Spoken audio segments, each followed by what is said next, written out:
Sering kebanjiran berakibat kerusakan organ tubuh. Kok bisa? Bisa teman-teman. Ada loh infeksi bakteri yang penyebarannya lewat banjir. Penyakit ini tingkatannya mulai dari ringan yang cuma demam biasa aja, sampai yang berat banget sampai berakibat fatal. Mau tahu gimana ceritanya? Let's check it out. Bapak MH, seorang laki-laki berusia 53 tahun datang ke IGD dengan keluhan sesak napas. Pak MH dibawa sama keluarganya ke UGD karena di rumah udah kelemesan sama sesek. Dia bilang sama perawat yang lagi bertugas kalau sesak napas ini udah dirasa dari 3 hari sebelumnya. Dia juga bilang kalau sesak napasnya ini terus-terusan gak pernah hilang. Udah gitu makin lama makin parah seseknya. Dia juga bilang sama perawatnya kalau posisinya lagi rebahan itu, napasnya makin sesak lagi.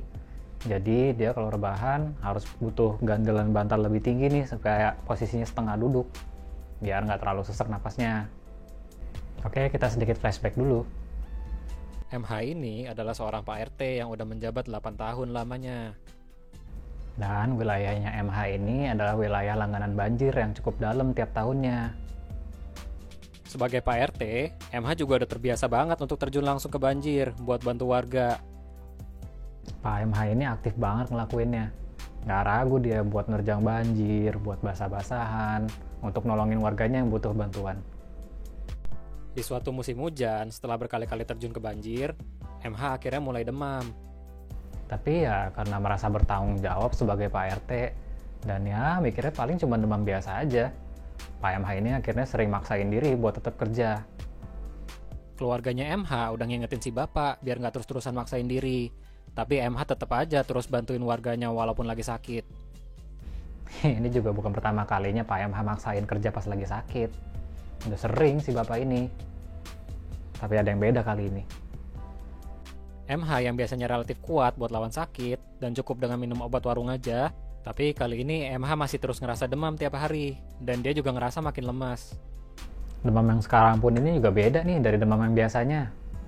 Pas lagi demam, dia ngerasa sakit di bagian kedua betisnya, matanya setiap hari merah, dan juga perutnya lama-lama makin kembung dan penuh rasanya. Sampai akhirnya MH mual dan muntah-muntah. Di saat lemesnya makin berat, akhirnya barulah MH ngistirahatin dirinya karena udah bener-bener ngerasa gak sanggup lagi buat beraktivitas. Hari demi hari dilewatin, dan akhirnya demamnya mulai reda juga nih.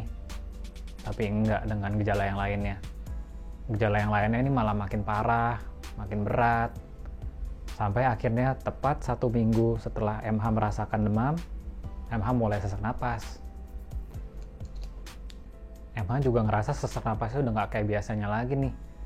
Terus aja dia ngerasain sesak napasnya terus, sepanjang hari malah yang ada makin lama makin berat sesak napasnya. MH pun akhirnya udah gak bisa aktivitas apapun lagi, karena gerakan fisik normal kayak jalan ke kamar mandi aja udah bikin makin sesak.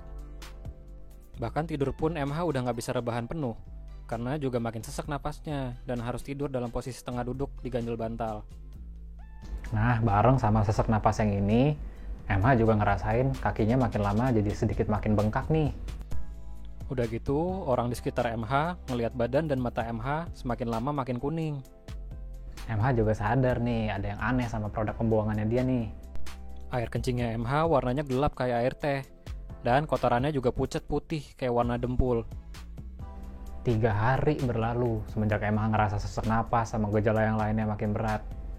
Akhirnya MH udah nggak kuat lagi. Jadi keluarga akhirnya mutusin untuk membawa MH ke rumah sakit terdekat. Dan kembalilah kita kepada awal di mana Pak MH ditanya-tanya sama perawat di IGD. Perawat yang bertugas melanjutkan ke pengukuran tanda-tanda vital. Dan hasilnya laju nafas MH saat itu terhitung 40 kali per menit. Laju nafas normal itu adalah 12 sampai 25 kali per menit rata-rata. Jadi laju nafas MH ini jauh lebih cepat daripada normalnya. Saturasi oksigen darah terhitung pada angka 88%. Mungkin karena kejadian COVID kemarin masih pada ingat nih kadar saturasi oksigen normal dalam darah, yaitu di atas 95%. Nah, jadi kondisi Pak MH ini kadar saturasi oksigen darahnya nih udah turun jauh banget dari normalnya. Jadi Pak MH harus dilakukan pertolongan dengan menggunakan oksigen tambahan. Laju nadi MH juga meningkat cepat hingga 120 kali per menit, yang pada normalnya itu di bawah 100 kali per menit. Suhu tubuh MH sedikit naik di angka 37,7. Tapi kalau tanda-tanda vital yang lainnya masih dalam batas normal. Selanjutnya setelah dilaporin sama perawat, akhirnya dokter meriksa secara langsung nih Pak MH. Dan akhirnya ketemulah sama dokter beberapa kejanggalan nih di Pak MH. Dokter menemukan mata MH merah dan bagian putih bola matanya kekuningan. Dokter mendengar paru-paru MH terisi banyak cairan. Perut MH juga teraba besar dan kencang. Dan juga kedua kaki MH membengkak. Dari hasil pemeriksaan fisik tadi, dokter kayaknya udah curiga nih, nggak cuma satu masalah di tubuh MH nih, tapi ada banyak. Oke, kita bahas satu-satu ya. Sesak napas progresif yang makin berat kalau kita lagi aktivitas fisik atau lagi rebahan. Udah gitu ada desaturasi oksigen. Udah gitu juga ada suara lendir dan cairan yang penuh di paru-paru. Ada juga kaki bengkak. Nah, ini semua gejalanya udah cocok sama gejala gagal jantung kongestif. Gagal jantung kongestif ini diambil dari bahasa Inggris, yaitu congestion atau macet. Jadi maksudnya ini gagal jantungnya itu gara-gara ada kemacetan nih di dalam jantung. Maksudnya gimana sih? Lebih jelasnya kayak gini nih. Nah, ini ceritanya jantung kita, teman-teman. Jantung kita ini nih yang fungsinya buat pompa darah. Jantung tuh ada dua bagian, ada bagian kanan sama kiri. Bagian kiri tugasnya buat pompa darah yang udah diisi oksigen dari paru-paru ke seluruh tubuh. Kalau bagian kanan tugasnya buat pompa darah yang udah kepake oksigennya sama tubuh. Jadi isinya udah karbon dioksida nih. Dari seluruh tubuh dipompa ke paru-paru buat refill oksigen lagi. Lah gimana sih kanan kirinya kebalik begitu? Nggak gitu coy. Kalau lihat ilustrasi anatomi kedokteran kayak gini emang kebalik. Soalnya kita kan lihat jantung dari arah depan. Aliran darah dalam jantung ditandai sama panah yang gerak-gerak kayak gini ya. Gedein dulu deh nih biar jelasan dikit. Panah yang nyala-nyala ini nih yang aliran darahnya. Selain kanan kiri, jantung juga ada bagian atas sama bawahnya. Bagian atas ini namanya atrium. Kalau zaman dulu sekolah sih diajarinnya bilik namanya. Kalau bagian bawah namanya ventricle atau serambi. Kalau kasusnya si Pak MH ini, fungsi jantungnya turun nih. Jadi jantungnya nggak bisa memompa darah sebanyak biasanya. Kita ibaratin jumlah panah ini juga mewakili darah yang dipompa ya. Nah, kalau normalnya bisa memompa 2 panah. Nah, kalau jantungnya MH cuma bisa memompa 1 panah aja nih. Jadinya ada sebagian darah yang macet di dalam jantung nih, ketahan dia. Terus juga jadinya darah yang dipompa ke paru-paru sama seluruh tubuh kurang deh. Nah, yang macet ini nggak bisa nih dia diam di situ aja. Mesti dipindahin dia nih. Kalau enggak, ya numpuk di jantung. Bisa kayak balon nanti jantungnya. Baru deh dia bisa pindah pas di pompaan jantung berikutnya nih. Pas katup jantungnya kebuka. Tapi ya nggak bisa maju sesuai arah. Dia soalnya kan pompanya masih belum bener juga. Jadi putar balik lah dia ke bagian sebelumnya. Jadi arus balik. Terus aja arus balik. Sampai ke titik di mana dia sampai di bagian paling jauh dari jantung. Atau bagian paling bawah tubuh yang paling banyak numpuk cairan gara-gara gaya gravitasi. Terus kan jumlah darah yang dipompa jadi kurang tuh. Sedangkan kebutuhan oksigen badan ya sama aja nggak berkurang. Yang ada lemes kalau berkekurangan oksigen. Malah bisa sampai pingsan. Nah, biar tetap terpenuhi kebutuhan oksigennya, akhirnya otak perintahin jantung buat pompa lebih cepat. Oke, sekarang kita lihat bagian jantung kiri. Yang kiri ini kan tugasnya buat pompa dari paru-paru ke seluruh tubuh nih. Nah, kalau ada arus balik, arusnya jadi ada yang ke arah paru-paru. Sedangkan paru-paru ini satu-satunya organ yang punya sirkulasi darah khusus nih. Jadi dia itu dipompa darah penuh dengan karbon dioksida benar-benar langsung dari jantung. Ditukar tuh karbon dioksidanya sama oksigen di dalam paru-paru. Terus darah yang udah di-refill oksigen ini balik lagi benar-benar langsung ke jantung dari paru-paru. Artinya di circle dia ini paru-paru itu letaknya udah paling jauh dari jantung. Karena ya cuman dia organ yang ada di situ. Jadilah arus balik ini numpuk di paru-paru karena dia yang letaknya paling jauh dari jantung di circle-nya dia nih. Padahal paru-paru juga dapat pompaan darah langsung dari jantung. Jadilah arus balik ini sama pompaan darah dari jantung numpuk di pembuluh darah paru-paru. Tumpukan darah ini ngebuat tekanan di pembuluh darah paru-paru kelewatan tinggi nih. Sampai akhirnya kalau udah sampai lewatin batas tekanan tertentu, rembeslah tuh keluar cairan darah dari dalam pembuluh darah ke rongga paru. Padahal rongga udara ini buat pertukaran oksigen sama karbon dioksida. Nah, ini nih yang bikin sesak napas gara-gara kerendam paru-parunya. Sekarang kita lihat yang bagian kanan. Kalau bagian kanan ini kan tugasnya buat pompa darah yang habis dipakai sama badan ke paru-paru buat refill oksigen lagi.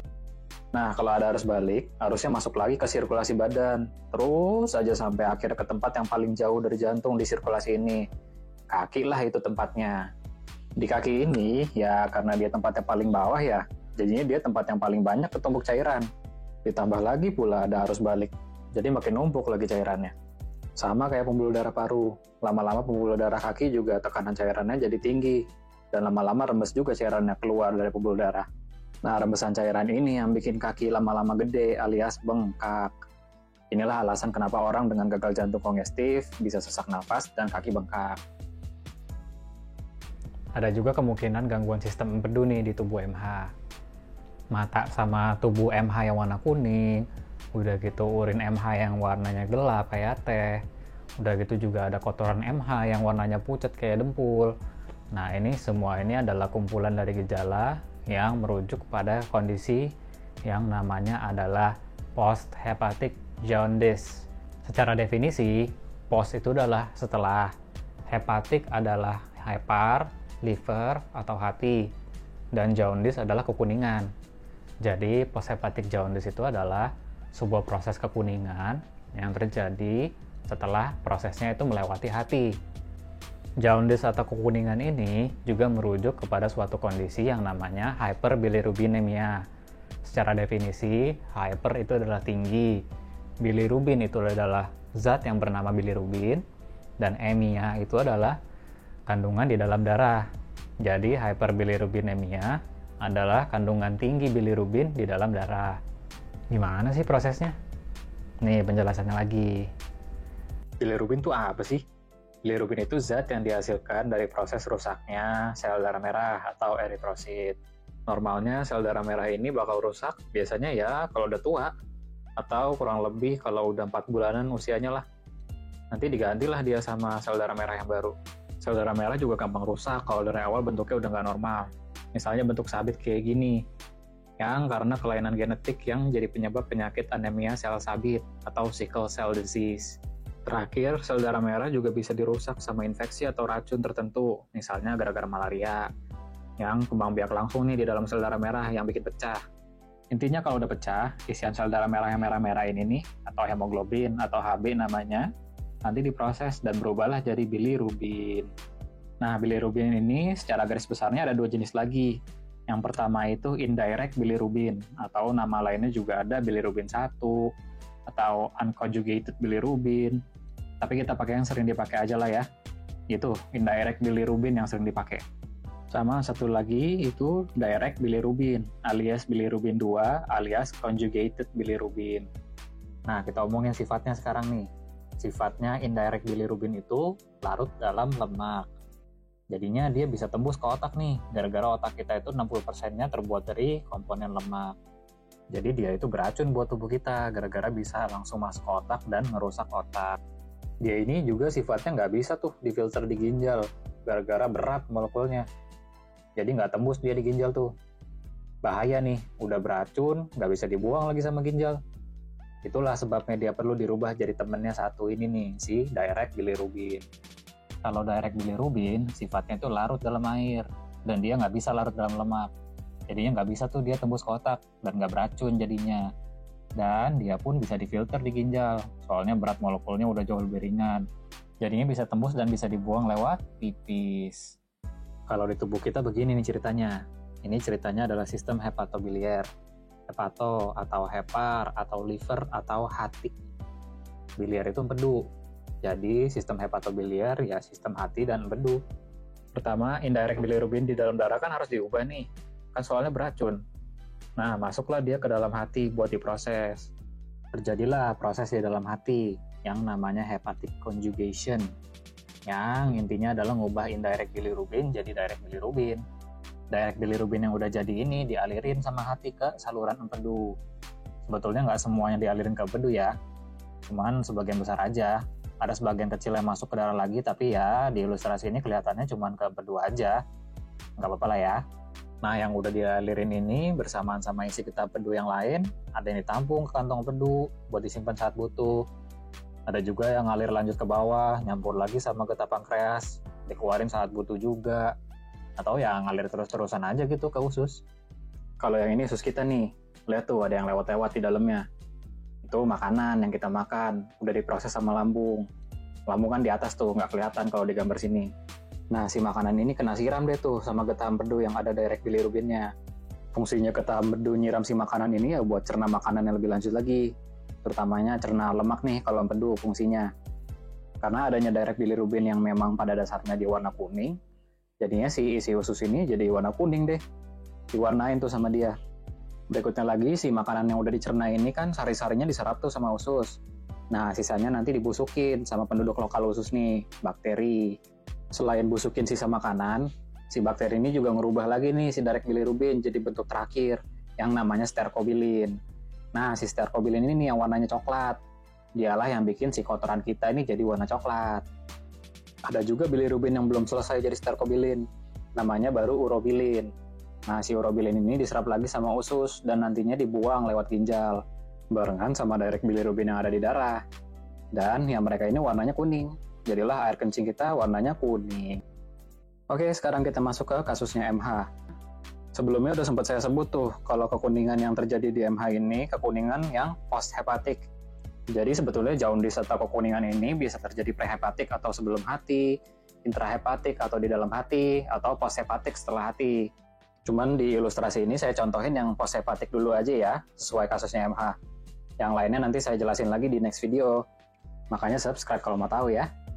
Sebetulnya kasusnya MH ini penyebab kuning post-hepatiknya belum tahu pasti kenapa. Tapi kita anggap aja terjadi salah satu penyebab kuning post-hepatik, yaitu kolangitis atau peradangan pada saluran empedu. Nah, kalau kolangitis itu saluran empedunya ngeradang, jadinya bengkak nih kayak gini. Dan nyumbat deh jadinya jalan aliran empedunya. Awalnya mungkin ya karena nggak bisa ngalir ke bawah, jadi dia menuhin kantong empedu dulu. Tapi kapasitas kantong empedu kan nggak bisa buat nampung semua aliran itu. Kalau udah penuh semua ya nggak ada jalan lagi buat keluar. Sedangkan produksinya kan empedu 247 jalan terus. Akhirnya baliklah ke darah bilirubin directnya, biar saluran empedunya nggak pada pecah tuh gara-gara kepenuhan.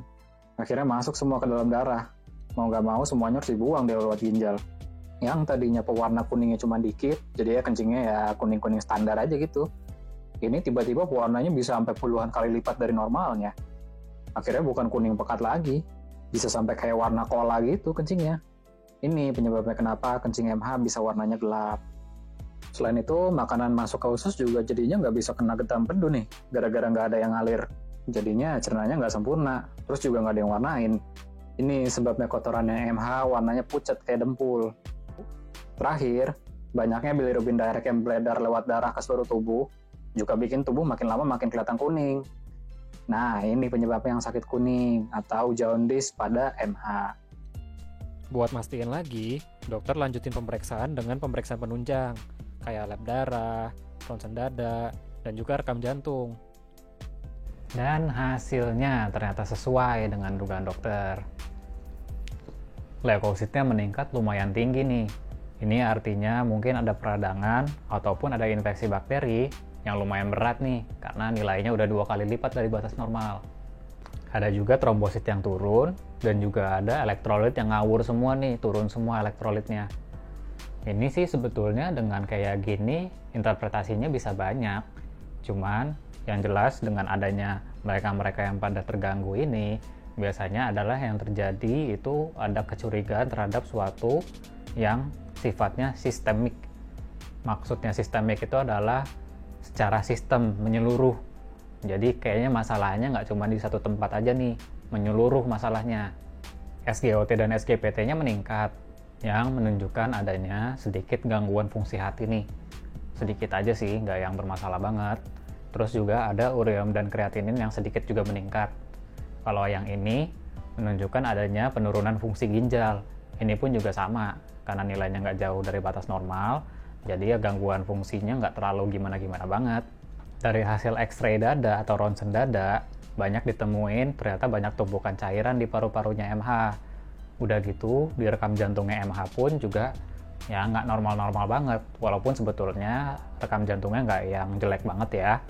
Cuman ya ini intinya ada penurunan fungsi jantung sedikit. Kesimpulannya, banyak banget fungsi organ yang menurun semua. Mulai dari jantung, hati, ginjal, bahkan paru-paru juga udah mulai terkena nih dampaknya. Jadi, artinya kemungkinan ada infeksi berat yang sifatnya secara sistemik atau menyeluruh yang udah mulai membuat fungsi-fungsi organ ini menurun nih. Karena kesimpulannya adalah infeksi yang udah menyebar luas, akhirnya Pak MH diberikan antibiotik nih buat penanganannya. Antibiotiknya juga dikasihnya langsung kuat lagi. Nggak cuma 1, bahkan 2 antibiotik yang dikasih, biar penanganannya lebih optimal. Hari ke hari perawatan berlalu, tapi kok progresnya lambat banget ya? Padahal elektrolit udah dikoreksi, udah dikasih antibiotik yang kuat, double lagi. Udah gitu obat-obatan sesuai indikasi udah masuk semua. Tapi ya gitu, ada perbaikan tapi cuma sedikit banget. Di hari ketiga perawatan, muncul gejala yang makin janggal lagi nih di Pak MH nih. MH mulai gelisah dan berhalusinasi. Dia bilang dia melihat burung-burung berterbangan di dalam ruang perawatannya, dan juga banyak lagi halusinasi-halusinasi yang lainnya. Udah gitu, produksi urin Pak MH yang memang dari awal ini udah terpantau pakai kateter urin, tiba-tiba 24 jam terakhir ini produksinya turun jauh banget. Nggak ada produksi urin sama sekali selama 24 jam. Ada yang aneh nih kalau kayak gini. Kalau kayak gitu, dokter biasanya curiga ada fungsi organ yang tiba-tiba menurun. Akhirnya Pak MH dilakukanlah pemeriksaan laboratorium ulang. Ini hasil lab ulangnya nih. Kalau kita lihat dari SGPT dan SGOT, ini ya masih meningkat tapi ya nggak beda jauh dari sebelumnya. Cuman kali ini dicekin yang namanya kadar bilirubin. Di sini kita lihat ada kadar bilirubin indirect dan bilirubin direct. Kadar bilirubin indirectnya memang meningkat, tapi nggak jauh banget meningkatnya. Nah, beda yang kadar bilirubin directnya. Meningkatnya jauh banget dari batas normalnya.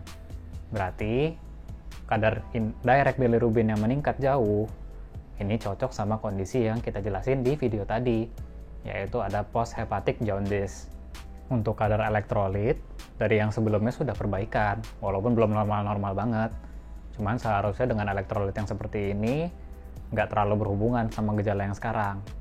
Nah, yang ini nih yang paling berhubungan sama gejala MH yang sekarang, yaitu peningkatan ureum dan kreatinin yang jauh lebih tinggi dari sebelumnya. Ini merujuk kepada fungsi ginjal yang semakin turun lagi. Bahkan udah masuk ke dalam kriteria gagal ginjal nih kalau kayak gini. Apalagi ureum yang setinggi ini, itu adalah urea yang sifatnya juga racun bagi tubuh, apalagi buat otak. Jadi ya memang bisa menghasilkan gejala seperti MH ini. Karena dari awalnya udah curiga dengan adanya infeksi secara sistemik, makanya dokter melakukan 2 pemeriksaan khusus untuk infeksi sistemik nih. Yang pertama ada pemeriksaan anti-HIV untuk pemeriksaan infeksi HIV. Ternyata hasilnya adalah negatif. Dan yang satu lagi adalah pemeriksaan IgM anti-leptospira untuk memeriksa adanya infeksi dari bakteri leptospira. Dan ternyata hasilnya adalah positif. Jadi, ditemukan adanya bakteri leptospira di dalam tubuhnya MH. Akhirnya ketemu juga biang keladinya ini. Dia adalah leptospirosis. Leptospirosis ini disebabkan oleh bakteri Leptospira sp yang bentuknya adalah seperti spiral kayak gambar berikut ini nih. Bakteri ini bisa menginfeksi baik hewan maupun manusia. Cuman kalau di hewan ini biasanya mereka bersifat numpang aja nih. Mereka nggak nimbulin gejala apa-apa. Dan mereka ya cuman numpang aja. Beda urusannya kalau mereka di manusia. Hewan pembawa bakteri ini tuh macem-macem. Tapi yang terutama adalah mamalia. Dan yang paling terkenal adalah tikus. Ini dia si paling nyebarin leptospirosis. Jadi ceritanya ada tikus. Lagi push up apa lagi ngapain nih? Serah dia lah ya mau ngapain. Nah, di dalam tubuh tikusnya kan banyak bakteri leptospiranya nih. Ntar nih, begitu dia lagi kebelet, entah itu mau kencing lah, atau mau BAB lah. Ya, keluarlah tuh bakteri leptospira bersama dengan produknya dia. Nah, misalnya dia kencing nih. Nah, di dalam kencingnya itu kan banyak tuh bakteri leptospiranya. Dan misalnya terpapar langsung nih sama manusia. Misalnya keinjek gitu ya. Atau secara nggak langsung, misalnya lewat air banjir yang udah ngebawa pipis atau kotoran si tikus ini. Nah, si bakteri leptospira ini bisa masuk ke dalam tubuh kita kalau kita punya luka di kulit. Entah itu lukanya kecil atau bahkan mikroskopik sekalipun, ya bisa aja dia masuk. Beda lagi kalau bakterinya kenanya ke selaput lendir nih, kayak misalnya mata, di saluran napas atau mulut. Kalau itu sih penularannya udah ya lewat jalur undangan lah, langsung dia nggak pakai ujian-ujian dulu, langsung ketularan. Jadi orang-orang yang beresiko kena leptospirosis ini adalah orang-orang yang beresiko untuk kena cairan tubuh dari hewan yang membawa si leptospirosis itu. Ya Contohnya ya kayak pekerja kebersihan, peternak, petani, tukang potong hewan, dokter hewan, dan ya mungkin orang-orang yang tinggal juga di daerah pemukiman banjir. Nah, kalau udah berhasil masuk si bakteri Leptospira ini lewat jalur manapun itu, nah masuklah dia ke dalam darah, jadi bisa nyebar ke seluruh tubuh. Akhirnya berkembang biaklah nih mereka di dalam tubuh, sambil gocek-gocek pertahanan tubuh dulu nih, sampai jumlah pasukannya cukup. Begitu nanti jumlah pasukan ada cukup, barulah nanti timbul gejala. Nah, ini yang dinamain masa inkubasi. Masa inkubasi leptospirosis ini bisa berlangsung dari 2-30 hari lamanya.